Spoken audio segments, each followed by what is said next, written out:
Siyanamkela Avalanche of Grace, igama lam ndithenjiwe emolweni.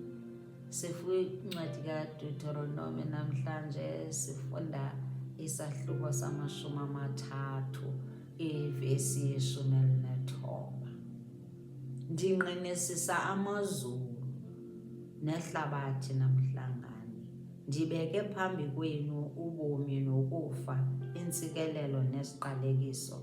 Nyula ke ubomi ukuze uphile, wena nembewu yakho.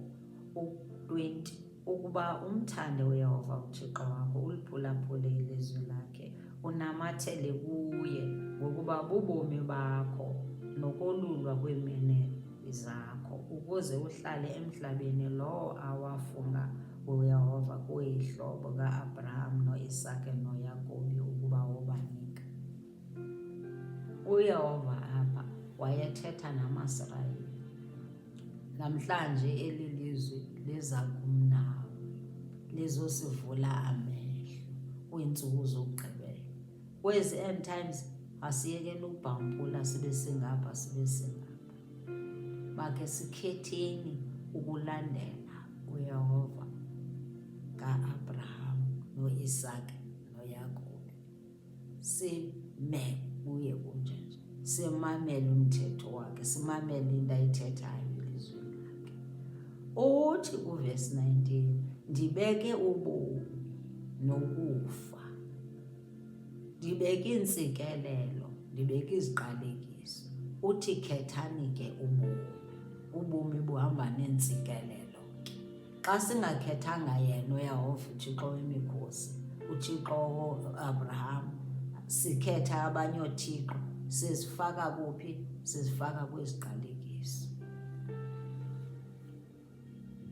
Uthi uvesi 20, masimthande ngeentliziyo zethu zonke, senze yonke into ayifunayo, ngoba uyibhalile iBhayibhile. iBhayibhile iye funeka siyilandele. Sekulahlekiswa yi-intanethi, sekulahlekiswa njena sibe sibhampula sithi singapha nangapha. Asikhetheni uYesu Kristu sibambelele kuye. Masiye kujika khona ngoku usenze njani? Simfumene ngoku ke, samamkela uYesu Kristu, iimpilo zethu zatshintsha, nathi sazibona, sakhala kuye, safuna imisebenzi, wasipha imisebenzi.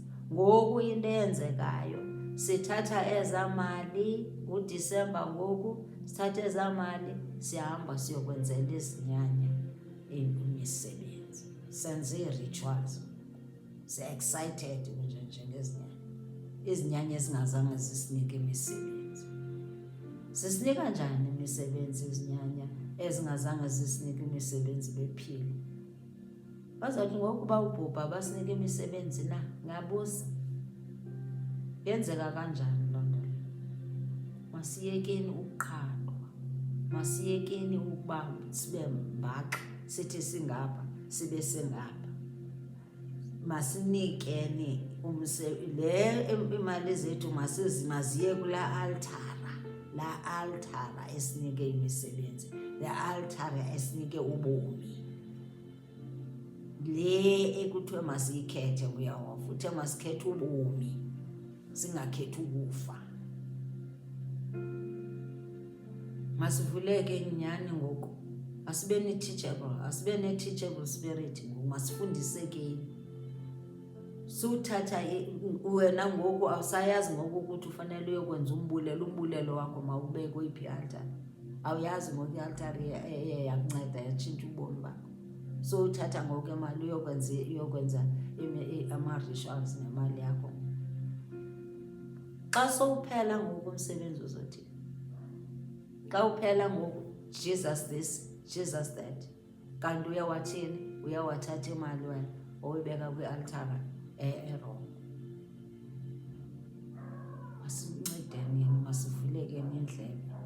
Ziintsuku zokugqibela ngoku, sesisebenzela ngoku into yokuba sincedaneni ngoku. Eyoba ngoku sithethe inyani or sizondwe, ayiseyo xesha lofuna uthandwa ngoku, ladlula ixesha lofuna uthandwa. ngoba uYesu Kristu kuthanda udlula bonke aba bantu. kufuneka uthethe inyani kwenzela ukuthi abantu bangalahleki. Sithethe inyani ngoku kwenzela ukuthi ningalahleki. Uyenze ngamnandi uyawava laa nto yoba singabi ngobafundisi. Wathi andinawuba ngabafundisi nonke ukwenzela into yokuthi nizokhuzana, nizoncedana, sizokwakhana thina sodwa. Nkosi kakhulu. God bless you. Love you so much.